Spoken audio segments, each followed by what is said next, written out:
Okie dokie. This is the November 9th, 2021 meeting of the Easthampton Ranked Choice Voting Ad Hoc Committee at 6 p.m.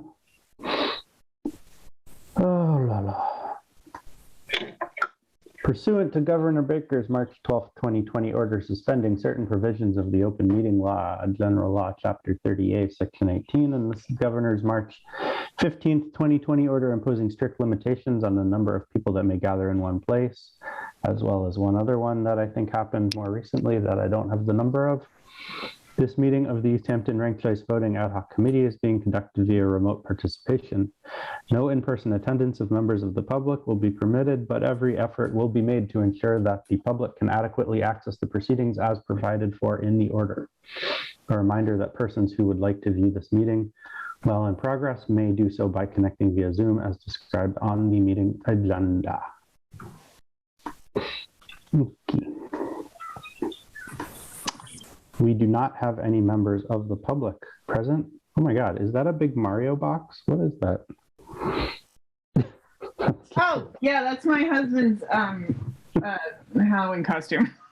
Okay. It just looked so surreal behind you. No, maybe leave it there. It's pretty special. Oh yeah, cool. That's great. Sorry, I was like, what am I looking at? Sorry, I did not realize that worthy of comment. Well, it was just so prominent in your video. All right. We don't have public speak. We Barbara sent out the minutes that Sarah had done for the last meeting. Did everyone here? At least enough people get a chance to look at those. I thought they looked great. I make a motion to accept the meeting minutes from the last meeting that we had. Second. All in favor? Aye. Aye. Abstain. Okay, we have 4 ayes and 1 abstain. Motion passes. Who would like to do the notes for tonight? Sarah, you are exempt. I'm off the hook. I will do them. Okay, thanks, Chris.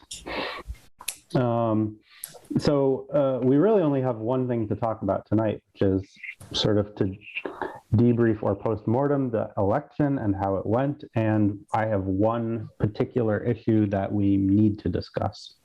Do people have other new business that they want to add for tonight's meeting? No. Okay.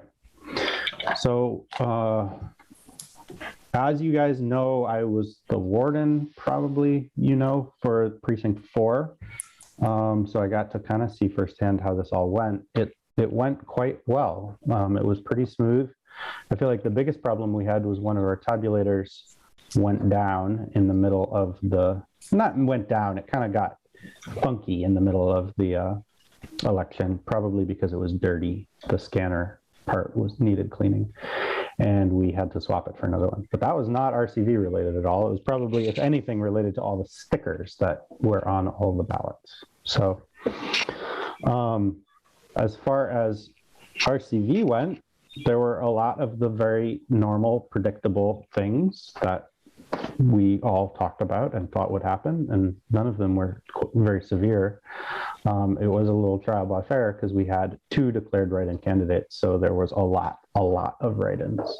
The day after processes, the ballot duplication, I have to say, I think went extremely smoothly and quickly. We did 23 ballots total over all precincts, and I thought the panel went very well, and it was great. We even had one member of the public briefly who came and observed that a little bit. So that was great. And then the adjudication process was it was long. It was probably 5 or 6 hours, roughly about an hour per precinct, which is comparable to the speed of counting write-ins in person with paper ballots too. But it was long. And that brings us to sort of the one major thing that we have to talk about as a committee in terms of how we handle this process. So let me just explain what that is, and I'm going to try and do it nice and succinctly. Okay, so imagine write-ins for a second. There are 3 categories of write-in. for the purposes of this conversation. There are very legible write-ins. This is a sticker or someone who has written very clearly in black ink, okay? There are illegible write-ins. These are scribbled, perhaps by somebody who is elderly and doesn't have good penmanship, somebody who doesn't care, somebody who uses ink that gets smudged or worn off, or a pencil that's not clear, whatever it is. It's illegible. We cannot read the name on it, okay? So those two makes a lot of sense. Again, this is something that we do absolutely need to figure out what to do about going forward, but it's not something that I blame us for having not thought of in advance, because you'll understand that. So this isn't like I don't think this is a failing of the committee. Category 3, barely legible write-ins, okay? This is not something that I really anticipated, but looking back on our entire process of what it looks like, this kind of makes sense. But a barely legible write-in is something that, what I'm defining it as, is a write-in that you can read if you have the ballot in front of you, barely. You can look at it, you can have the paper, you're holding it, you can see what the person wrote, and you can figure out who they wrote in, okay? However, this same ballot, when scanned through the tabulator, the scan is not readable, okay? Either because it's, you know, it's a high contrast scan, or it's written in pencil, or it's just garbled enough, or whatever. It can be read definitively in person, but it cannot be read on a scan of the ballot, okay? So this is the category of write-ins that I'm talking about specifically, that we need to talk about as a committee and figure out what we're gonna do going forward in Easthampton with these. In both of the races where there was a declared write-in, yeah, go ahead, Tom. So just to be clear, though, this isn't necessarily an issue with ranked choice voting, because this also occurred at the at-large where we didn't use ranked choice voting. Yes, absolutely. This is not an RCV specific concern. This is a write-in specific concern. Okay. However, because of the way we are now adjudicating write-ins, this is a issue.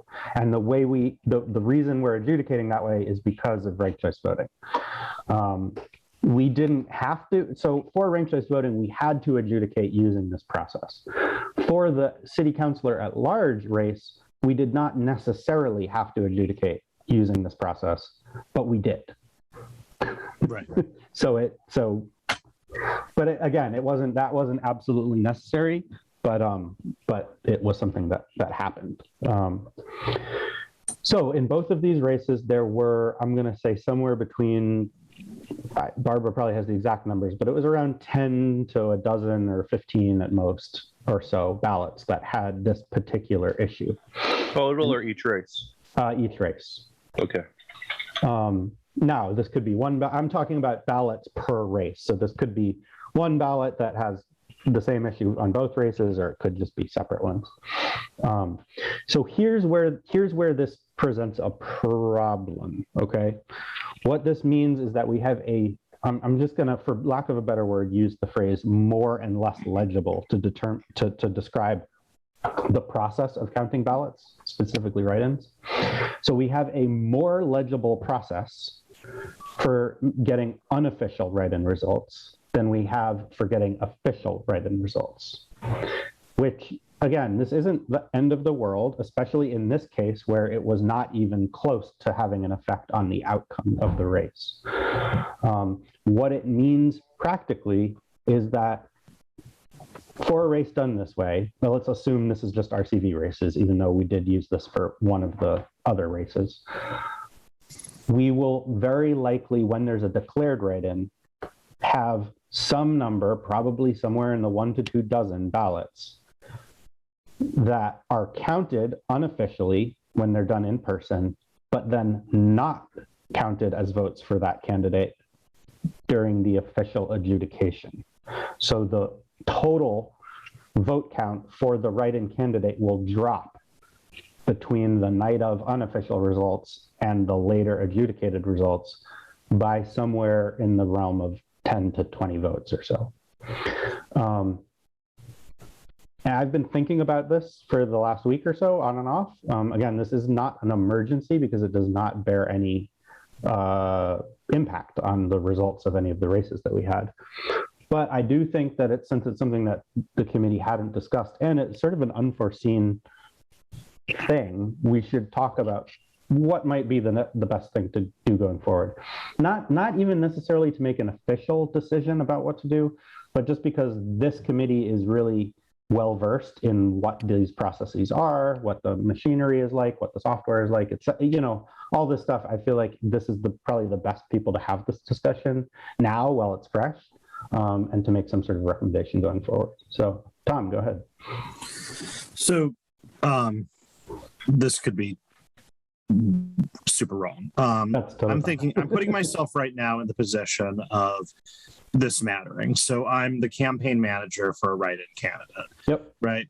And it's coming down to them being just a dozen or 24 votes away from winning.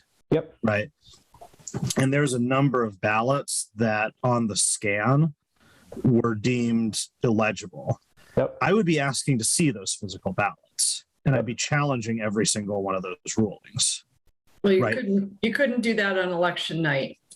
Not on but if I'd be sitting in on the write-in adjudication process the next day. Which you can't challenge that at that point, right? Right, Dan? It's just an observation.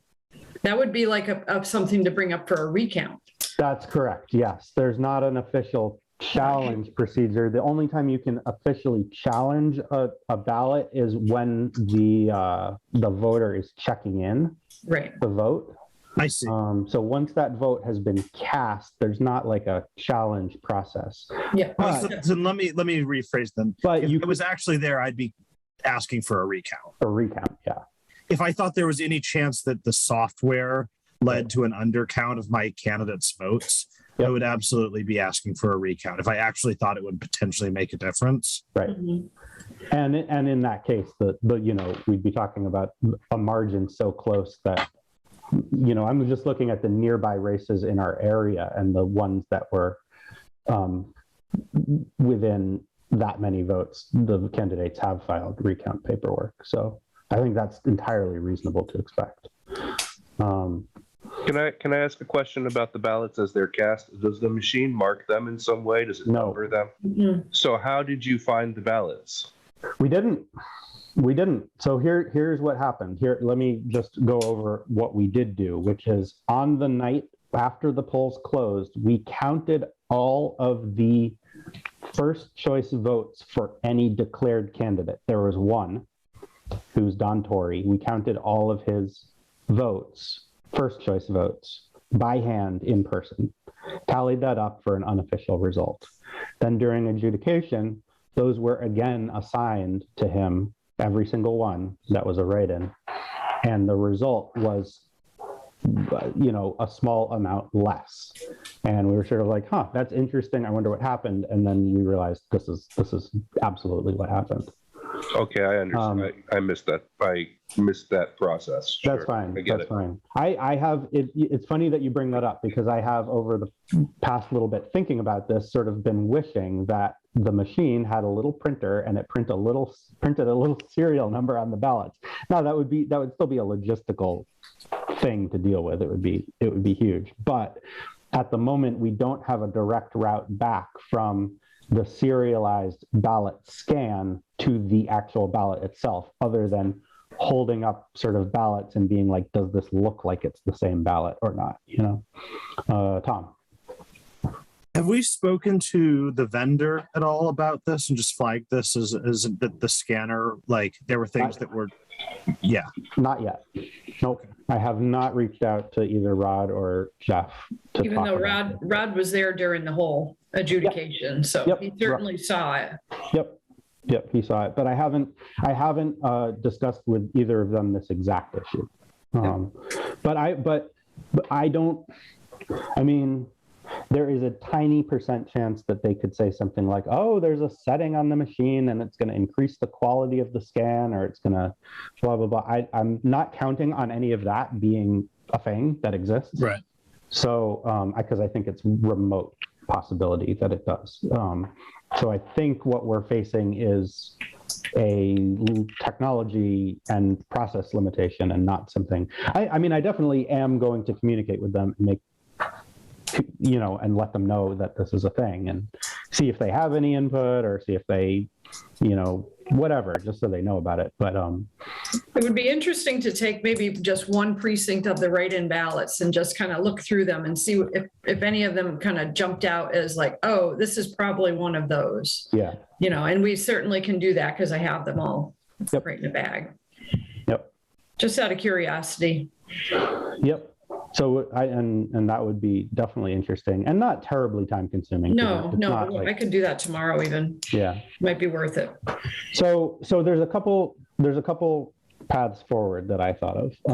One of them that I initially thought of is moot and is a bad idea. The initial one I thought of is poll workers on election night kind of flag the ones that are sketchy, because if they are looking at all the write-ins, they're going to kind of get a sense of which ones look scribbly or not. But that could still be kind of useful because we could put those aside in a different envelope just so we are further triaging write-ins between write-ins and sort of like the borderline, this isn't super legible write-ins, just for the case of something like this where Barbara goes back and looks through them or. Right, but how would you know for sure if you wouldn't have any way of knowing? There's no way to know for sure. And we can't flag those for ballot duplication because they've already gone through the machine. That was my first thought was, oh, maybe we could we could put these as hand counts, and then it's written in really clearly instead of the scrawl. But that's not possible because they've been tabulated already. So that's not something that we can do. So some of the other ideas that I had, and this is more brainstorming, is we do nothing. We say, this is the process, this is how it works. We know that this is a thing. If your candidate is a write-in candidate, and just be aware that this is going to be how it goes. Like if you're curious, this is what the process is, and this is the reason why this might happen. And if it's close enough, then we expect that you're probably going to want to look at all these ballots individually.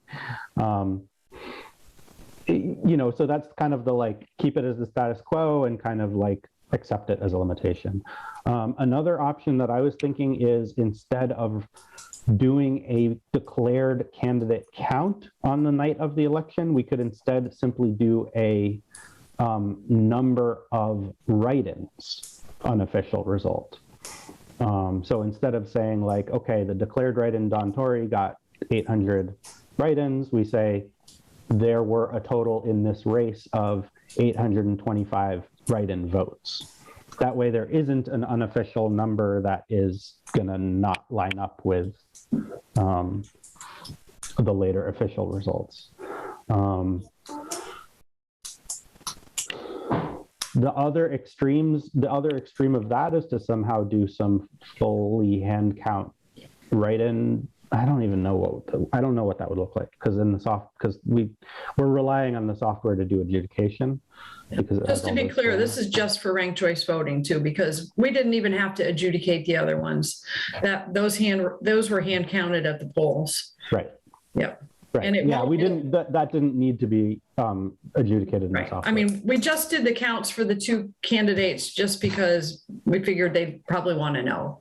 Right. But Yeah. and of course, it will only make a difference at a city election. At no other election will it make a difference. Right. I honestly don't have a problem making write-in candidates wait until the next day to get the actual number because,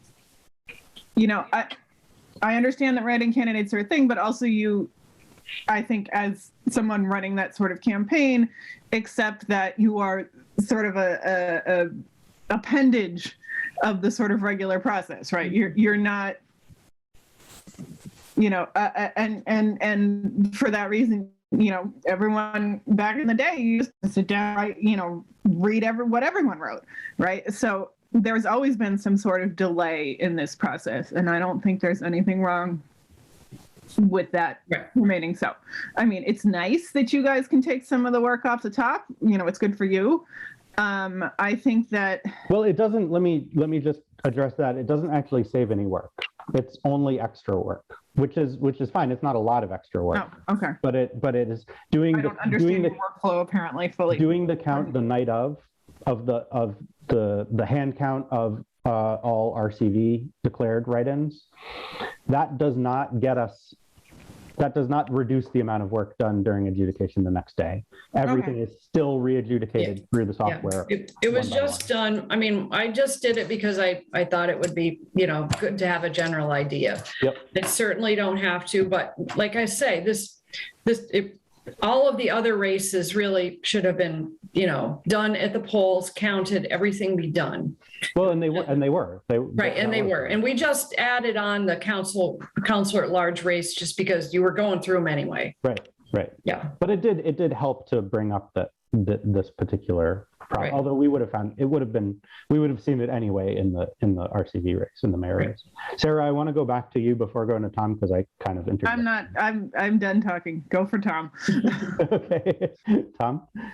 So here's my recommendation from what I've heard so far is do nothing except when you're doing the adjudication, note how many ballots were thrown out because they were illegible, right? That is, yeah, okay.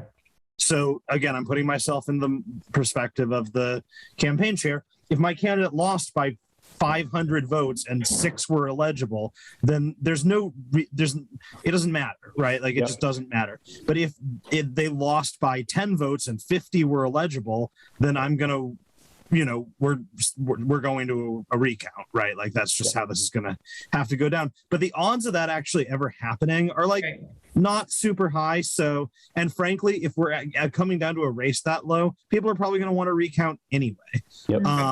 So my thought is just make sure, okay, so we know that the scanner is not completely perfect. There is some margin for error. Let's note how big that error could theoretically be. And from there, the campaigns are going to have to decide what they want to do. Mm-hmm. Right, which you did by the quarantining of them, Dan, right? Yep. Yeah, he quarantined all those and then we looked through them. I don't know if there was others, but those were the majority of them, right? No, there were anyone that was borderline, I quarantined. Right. Yep. Right. Yep. So, I mean, I think I'm very I think it's awesome that we're trying to make sure that this is taken really seriously for the one crazy election where, the incumbent gets caught in some massive scandal and there's 5 write-in candidates at the last second, and, because you don't want to be unprepared when that day comes. But I do think this isn't as rare as that.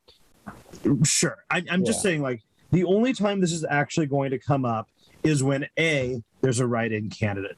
B, that write-in candidate comes close enough that there's a possibility they could win. And C, the number of illegible votes could theoretically change the course of the election. Right.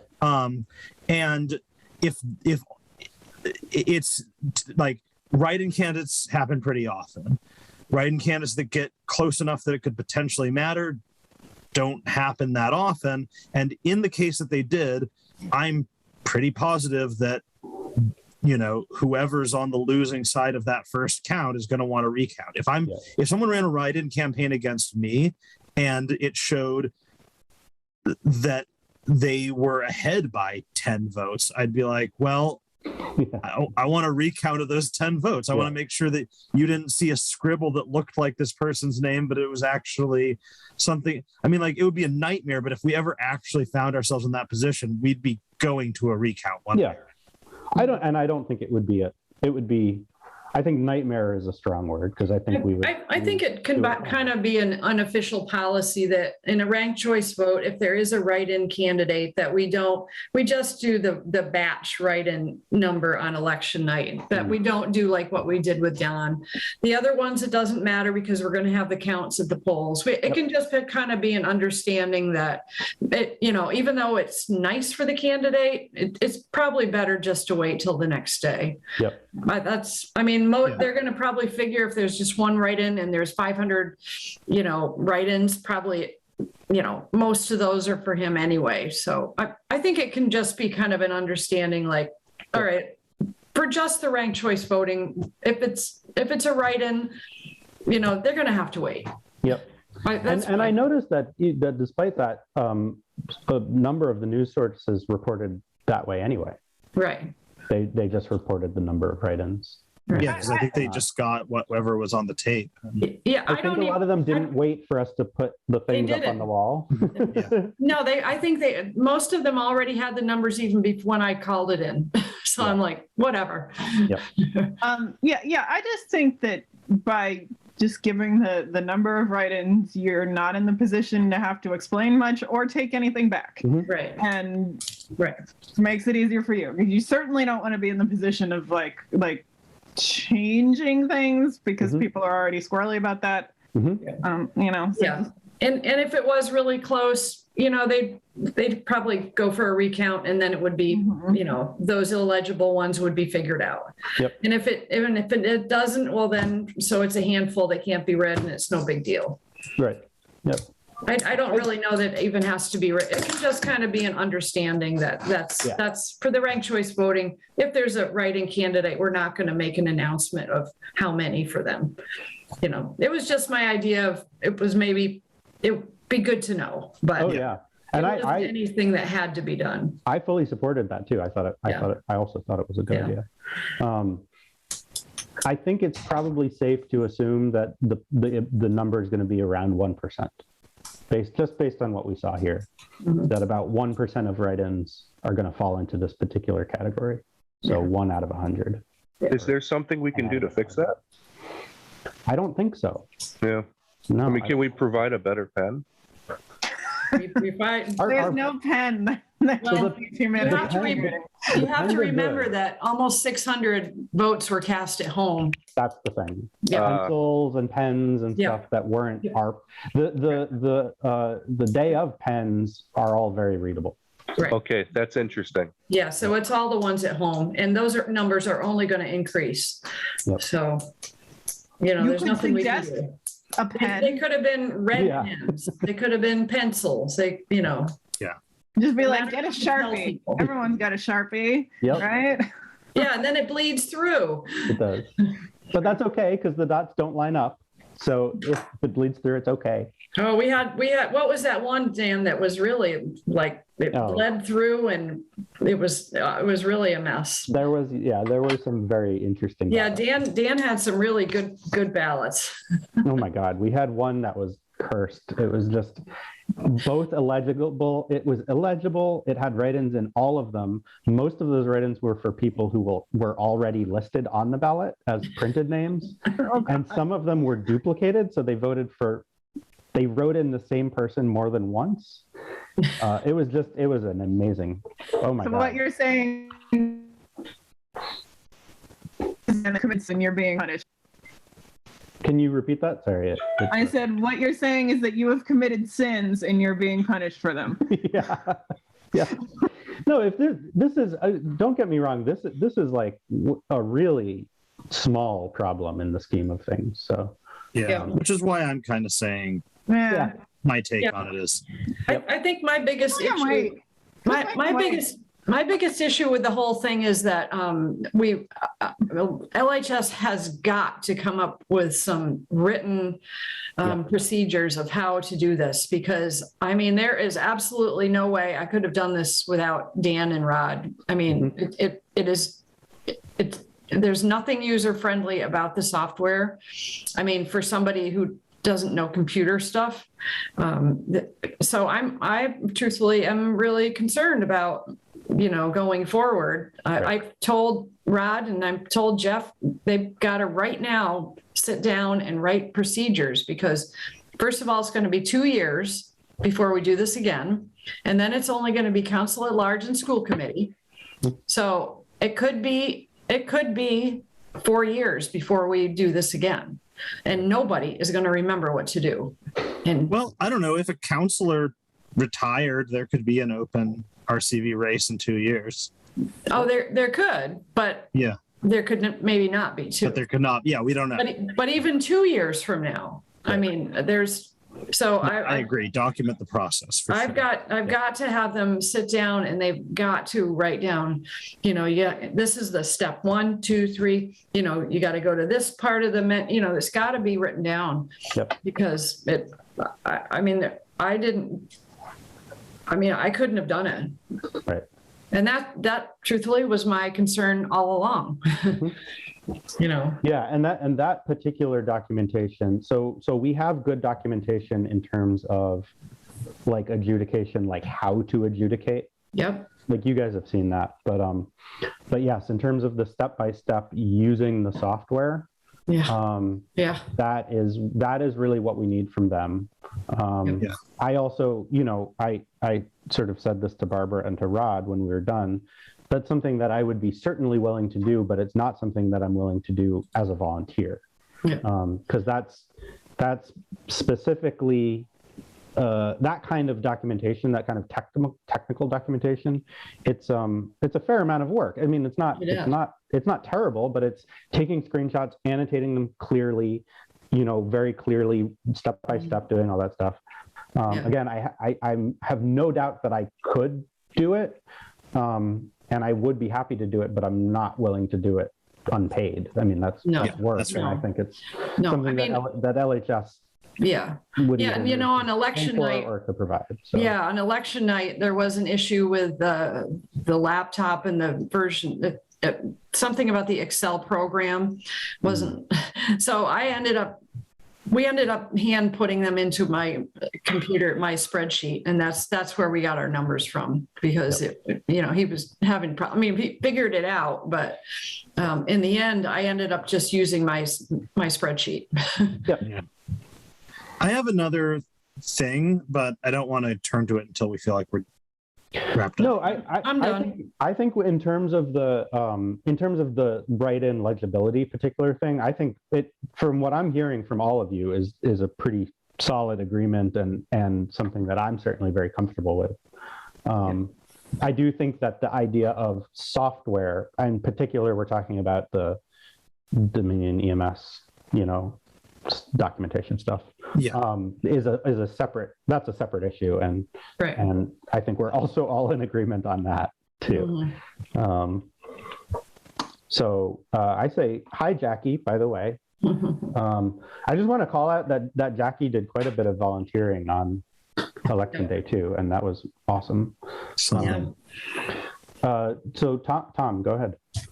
So I'm not sure if this is actually an issue or not, but I wanted particularly Barb, but also Dan's opinion on it. There was a counselor who felt that the machines were running kind of slowly.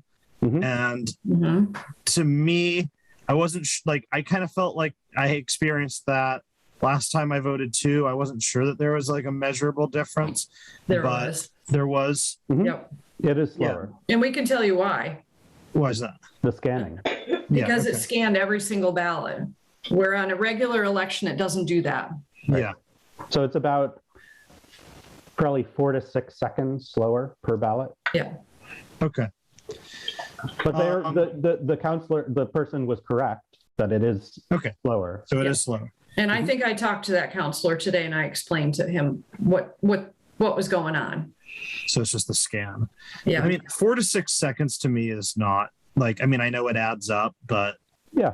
Well, I know that it took longer because when we did our test, isn't this right, Dan? It wasn't set to do the scan. Not the first time. Right, the first time. And then we realized it wasn't scanning. So they had to go back and did that. And it was noticeably slow. And it was slower. Yep.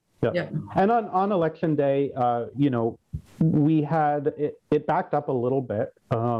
It didn't back up for the tabulator more than it backed up for check-in. So that wasn't the bottleneck. Right. And the time that it backed up the most, at least in my precinct, was when our machine started to not read them correctly. And we had to flip them around, and then we eventually had to swap the tabulator to a spare, which was surprisingly easy to do, but it's still, in the few minutes of doing that and it booting up, it backed up. How much better was that one, Dan? That not one a was lot better. It was having the same problem, which is Yep. very strange. Yep, having similar problems. I suspect that it has something to do with stickers and goo on. Rod was telling me there's a Mylar sheeting inside that they can clean, and then also sometimes if it's really gunky, they replace the whole thing. So my guess is that the machines need that sort of service. But At its worst, how deep was the backlog at both the tabulator and check-in? what? Say that I didn't hear the beginning of what you said. How bad was it at its worst at both check-in and tabulation? Tabulator. Check-in, I'd say that at worst it was probably about a line of 20 or Okay. so, 20 to 25. At the tabulator, I'd say at its worst it was probably a line of about 10 to 12. Yeah, I mean, I had a little bit of a wait, but it wasn't. I mean, that wait wasn't just for the tabulator. Like I was waiting to check in, I was waiting to get to a booth, and whatever. But it wasn't. And then the person right in front of me, it actually rejected their ballot, which I was thrilled by because I was really hoping to see that in action. And the poll worker did an incredible job explaining that you can't, or you shouldn't just rank the same person 1, 2, 3, and 4. And so with that in mind, the person was like, well, that's the only person I want to vote for. And it's like, good enough. And but then that was really so, okay. Yeah. So that's just kind of like what it's going to be. And that's what it's going to be unless we at some point upgrade our machines. These models are several years old and they have a new one that is a lot faster. It's basically looks exactly the same, but it has a faster processor and a different screen. But I mean, I don't see a particular need for that.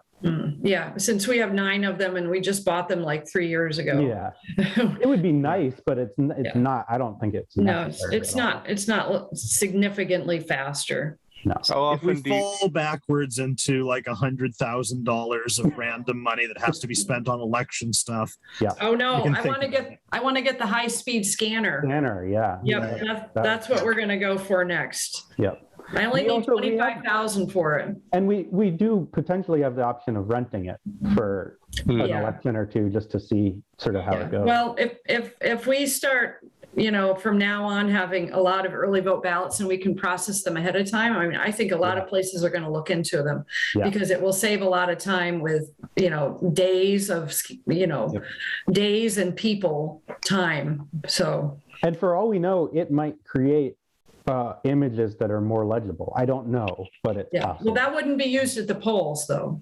No, it wouldn't. That would just be used for pre-processing. But that would probably address most of the problem because of different pens. Because I think most of that's a great the poll ones were legible because they used the pens that we provided.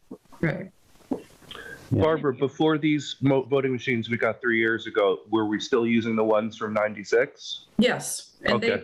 they couldn't have done ranked choice voting at all. No, I'm just trying to get a sense of how often we replace them. Oh, yeah, no, we had those for a long time. We probably won't have these as long. But that was an amazing stretch of time for those machines. I love those. They were great. But These are I mean, doing it firsthand, they're good. these are good too. I have gripes, like the way it warns on particular issues with an RCV ballot. It's too many screens. It's not the user interface aspect of them could be better, but overall it works. It seemed to work okay. So all right. So Oh, actually, I want to ask Jackie. Jackie, when you were out there, I know you were mostly helping people find where their precincts were, but were many people asking questions about the ranked choice voting, the ballot? Very, very few. There were, Dan, there were a couple of colleagues of yours who were outside doing some recording of stuff. yeah, no, I mean, I know them, but I'm not coworkers. Okay. with them. Well, it was kind of interesting that they got some of the questions. I got almost no questions. I feel like somebody said, well, I don't want to rank. I only have one choice. And I was like, and you can just make one choice and that's fine. Yep. So I would say that a handful or fewer people complained to me about the fact that we had adopted ranked choice voting or didn't get it, that like, yes, we voted for this. They sort of didn't get that part, but otherwise, yeah, things were fine. And I probably greeted well over 1,000 people. Yeah, thank you for that. Much Yeah. appreciated. Yes, thank Yeah. you. It was fun. Yeah. I have a weird sense of fun. Yeah, you'll get your big paycheck next month. We all have a weird sense of fun just sitting on this committee. So Yeah. Yeah, the fact that we're here says something. I mean, overall, okay, so one last question I have, and then I'm all out of stuff. Are we going to be able to get any sort of like analytics from, like, in terms of like how many people ranked a second candidate, that kind of stuff? Do we have anything about that yet? So that's a great question, and that was the last thing that I had on my list to bring up too, which is in our ordinance, we have cast vote records being made available. And so that's kind of the one thing that I was going to bring up and say, you know, I want to coordinate with Barbara sometime, I think either this week or next week, to go in, set up the laptop or pull the laptop out and figure out how to do an export of a BLT. Because I don't know about anybody else, but I want that BLT so that I can get some of those sorts of analytics, like how many people ranked, how many people overvoted, how many skipped ranks were there, how many second choices did various candidates get. These are things that you don't see from the report, but are very interesting. So it should be a very simple matter to output a BLT, because that's something that we looked into before, even though we haven't done it ourselves. We had a bunch of dialogue with LHS about that. So, Barbara, I think you and I can coordinate on email sometime for me to come Sure. in. And Yeah, you can do come that. by pretty much anytime. Okay. I'm leaving, going to a conference. I'll be out Tuesday afternoon and Wednesday and all of Thursday. Okay. I'll be in on Monday. Okay. Cool. And- Well, then I'll probably try and do it Monday. Once we have that particular export is available to the public, and yeah, you can glean a lot of those statistics from that. Do you think, I don't want to have anyone commit to anything, but once that is done, would there be any interest in doing a brief report to the council about how it went? I just imagine there's people who'd be interested. Oh, I would love to do that. Okay. Yeah, I'd be thrilled. I can make cool graphs for them too. I can show up in my God lighting if you want. Yeah, that's beautiful. Yeah, I know I'd be thrilled to do that if people were into it. Okay. Yeah. We had a lot of very interesting write-ins as well. I bet. Yeah. will the cast vote record name them? Yes. Cool. Yep. All the ones that were resolved, any ones that were deemed not real people won't be in the cast vote record. They'll be blanks. But So people would just put like profanity in. Won't. there was surprisingly not a lot of that. There was the typical Mickey Mouses and Van Halen and things like that. People's own, but like anything that either, because Rod was there with me doing it throughout all of the adjudication. Anything that we didn't really know if this was a fake name or not, we erred on the side of just putting it in. So there's a good number of them. I got a vote. Barbara got a vote. Wow. It wasn't mayor? me. I didn't write my own name. I forget if mine was on the mayor one or the city councilor at large one, but you got a few. You got a bunch. Me? Yeah. For what? For mayor? Oh, that's. Yep. Okay. So did Omar. Omar got a bunch, or a number. I think Owen got some too. All right. Any other business? I owe minutes for this, so I guess I'll just send them in with Chris's and I mean, they're for a meeting where no votes were taken other than to adjourn. So Oh, that's right. That's right. I don't, but I know I owe them. Yeah, send them into Barbara and they'll get filed. If we dissolve the committee, then how do my minutes get approved? For instance, I guess they just don't. I think they're just unofficial minutes. Just send them to me and I'll put them on. Sure. Yeah. I do think this is our last meeting, unless anyone thinks that we need another for whatever reason. I think for the time being, we're done. I think we've met the mandate of the charter, and and I think we've accomplished everything we meant to accomplish. I mean, there might be a value in having some sort of working group next time this comes up, just to talk about whatever. But we can sort of cross that bridge when we get there. I don't see us doing anything for the next year and a half. Mhm. Yep. Yeah, Barbara, feel free to pull me in or pull Oh, don't worry. other folks in to. Well, I mean, I'm still here, and I'm still an election worker, and I still like doing that, and You can't move to continue to do. I can't move ever, right? Yeah. ever, or at least until I retire.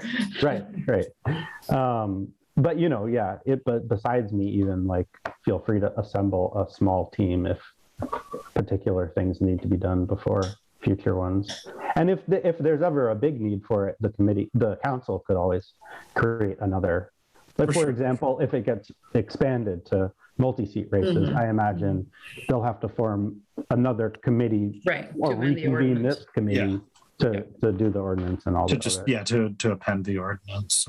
Well, although we did learn that if we do go that way, and for the record, I kind of hope that someday we do, we did learn that from a technical standpoint, that's actually not that tough on like they've just got the settings set up. So, correct. Yep. I mean, from a messaging standpoint, explaining the technicalities of how multi-winner RCV works is a little bit more complicated, but it sounds like from an implementation, because that was one of the things is when we initially were talking about doing this, the big reason we held off on doing it for the multi-winner seats was about implementation. Yep. And it seems like that actually is not the hugest deal. So. No, actually, from the point of view of the voters, from the point of view of the clerk's office, from the point of view of everybody, it hardly looks different. And in fact, it might be even a little better, because it means you have a ballot that all of the races are the same. Right. Except for it makes it, there's no first round winners probably. And I mean, that's one of those things that LHS needs to get instructions together, because I couldn't have done it on my Excel spreadsheet at 10 o'clock at night on Tuesday. We wouldn't have had any results for that. Yeah. That race. Oh, that is true. From like the night of reporting. Yeah, we wouldn't. I mean, we wouldn't have had anything. You'd probably be able to know some people who definitely won. Well, you would have pulled the numbers off the tape. Yeah, but I mean, I wouldn't even have known what the percentage of that they would have needed to get. I mean, I don't know. It's just, I'm just glad that I won't be around when you guys are figuring it out. Yeah. But the biggest change for that is a software algorithm. Yeah. Well, you know what the good part about this is hopefully somebody else will have done it ahead of us, like Amherst or some of these other towns. Let them be the guinea pigs on the multi-winner races. And then if we end up getting it later on, somebody else will have done the work. Right. A lot of the work will have already been done. Amherst is in the process of doing all that work, because they approved RCV before us, and they approved it for multi-winner races, but they have not yet implemented it. So this past election, they did not use RCV, but they are implementing multi-winner. Right. So let them be the guinea pigs. Let them figure out how to do it, and then it'll be easier for other places to pick it up. Yep. Cool. All right, committee. We had one in-person meeting, by the way. Our first meeting was in person. Oh God, that was a long time ago. This has been the COVID committee. This will be the second committee that was, this is the second committee that I've had that nearly its entirety has been It's remote. been remote. Because the ordinance review committee Yeah. like formed and dissolved this year. Wow. So Wow. So should we have a motion to dissolve the committee? Yeah, I'm just starting to get used to this remote thing. Yes, I second that. okay. Wait, who made the motion, Barbara? I guess I did. Yes. Okay. Yeah, cool. Yeah. All in favor? Hi. Aye. That's everybody. Dan, you seconded it, right? I did. Okay. It'll be come into effect after the meeting is over. Yeah. And Chris, you can just send your minutes to me, and Tom, you can send the minutes, and Yeah. we'll just put them on anyway. Yeah. Will do. If no one has anything else, then I think we can adjourn. Okay. So Motion to moved. adjourn. Second. Second. All in favor? Hi. Well Have a done, good day, Sam. guys. Okay. Good job. Thanks all. Great job, everybody. All Good right. job, guys. Thank you Yeah. guys. Bye.